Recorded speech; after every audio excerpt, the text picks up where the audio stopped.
पहले क्वेश्चन पढ़िएगा, क्या पढ़ना है? आराम से कहता ऐसी दो संख्या ज्ञात करें। क्या लिखल है?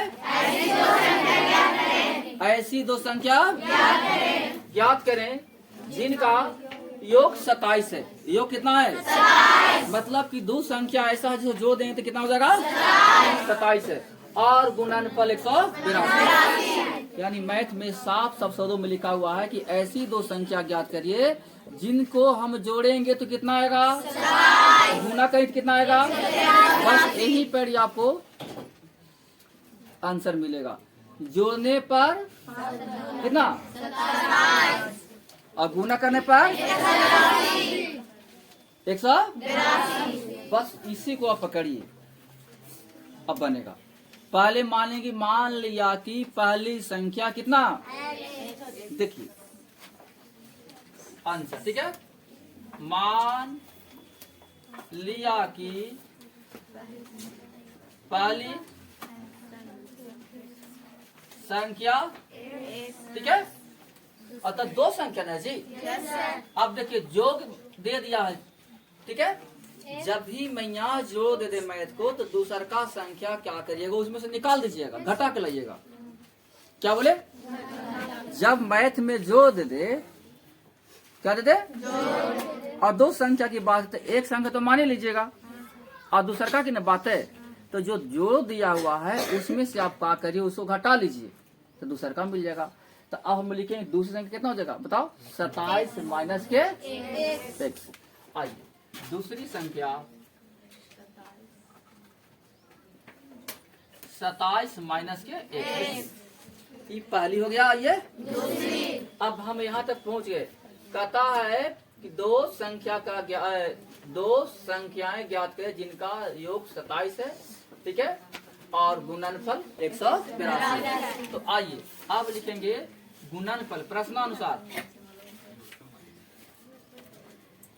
गुणनफल है तो आ जाओ भैया, 1 इंटू 27 में था 27 और माइनस के 1 हो गया गुणनफल, गुना हो गया।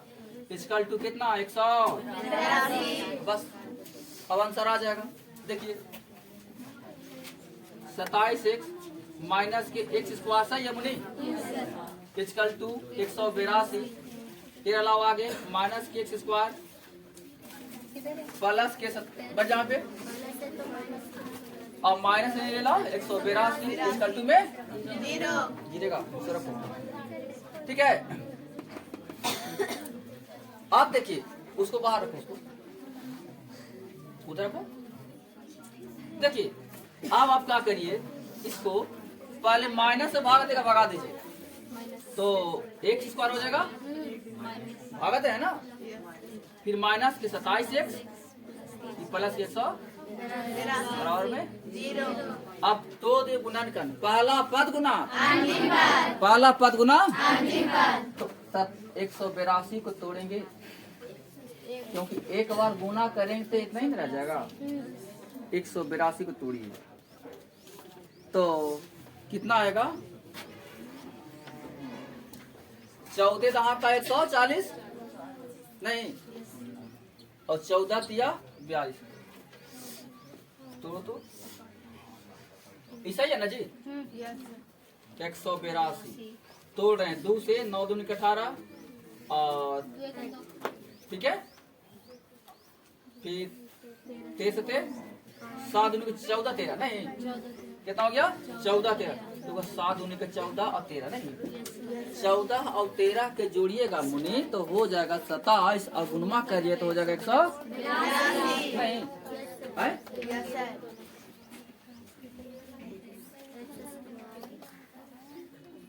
चलिए तो x स्क्वायर माइनस के 14x फिर माइनस के 13x, देखिए नेगेटिव पॉजिटिव हो गया और 27 हो भी जाएगा और चिन्ह हो जाएगा इसका, फिर प्लस के 182 में 0 ले लो x कॉमन, तो x माइनस के 14 हो गया, फिर माइनस 13 कॉमन तो x माइनस के 14 इसकल टू में x माइनस के 14 और फिर x माइनस के 13 इसकल टू में 0। ध्यान रखिएगा 2 गुम से कोई बोलेंगे आपको आंसर आएगा, देखिए।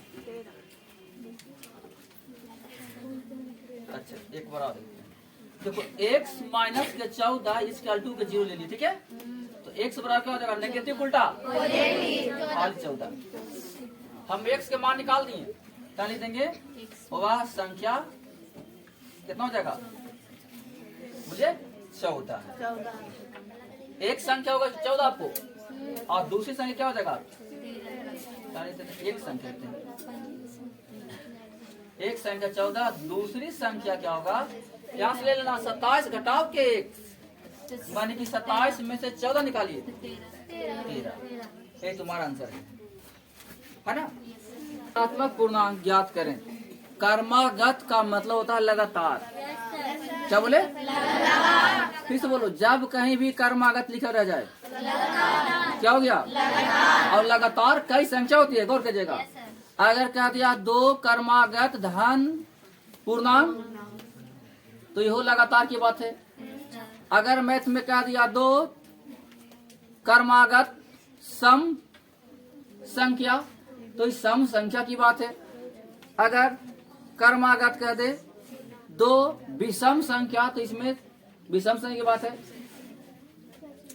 आप लोगों को समझना पड़ेगा कि क्वेश्चन कैसे कह रहा है। सम कहेगा तो दूधू के अंतर रहेगा, विषम कहेगा तो भी दूधू का अंतर रहेगा। लेकिन अगर न सम है और न विषम है, न सम है न विषम है, तो जानते क्या होगा, मात्र एक ही के अंतर रहेगा, एक एक अंतर। यहाँ पर सम और विषम की बात है नहीं, तो एक एक अंतर रहेगा, गौर करिएगा।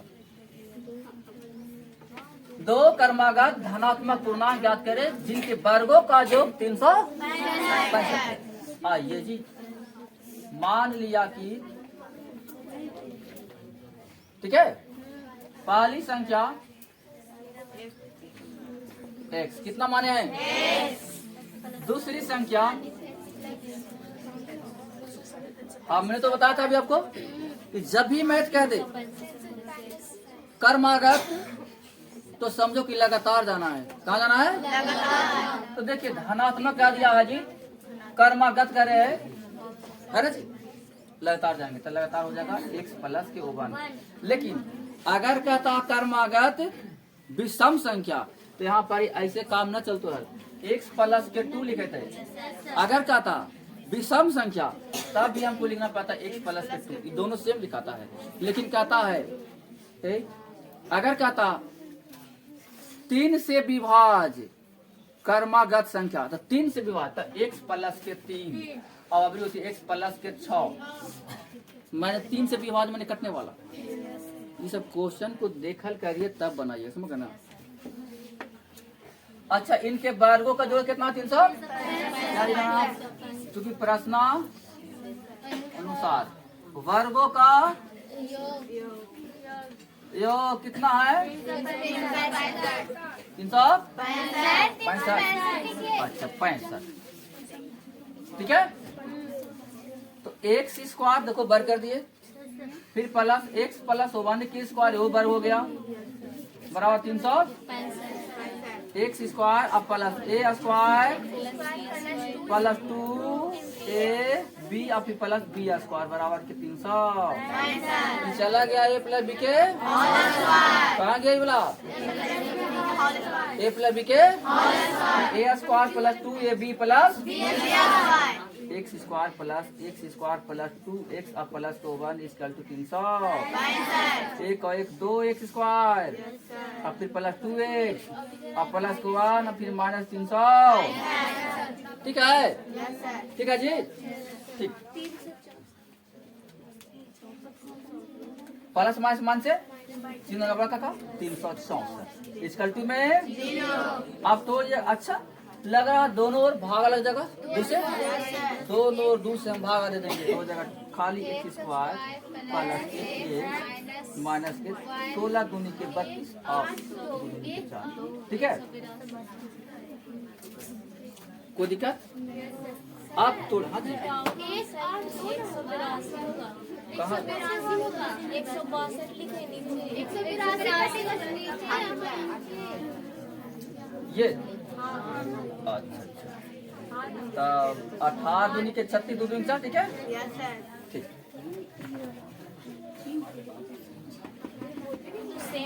आप देखिए तो यहाँ भी मैथ वैसा ही बनल है, 182 वाला और 182 यहाँ भी आया हुआ है। और दोनों का समीकरण भी देखिए, देखिए तो, लेकिन यहाँ पर ही क्या था, 27 लाना था ना, यहाँ पे कितना लाना था, लेकिन यहाँ पे कितना लाना है, x, तो वही तो रहेगा। मतलब आइए, एक्स स्क्वायर योग करना होगा प्लस 14 एक्स और योग करना होगा माइनस 13 एक्स माइनस 182 इसका 2 में 0। देखिए 14 में से 13 निकालिएगा तब बच जाएगा 1, नहीं बचेगा, और चिन्हवा रहेगा बड़का का बड़का हो गया। तो चलिए x कॉमन ले लें तो हो जाएगा x प्लस के 14 फिर माइनस के 13 कॉमन लें तो नेगेटिव होगा ना, पहले ये हो जाएगा प्लस, मैंने प्लस हो जाएगा कितना मुनि 14, ठीक है।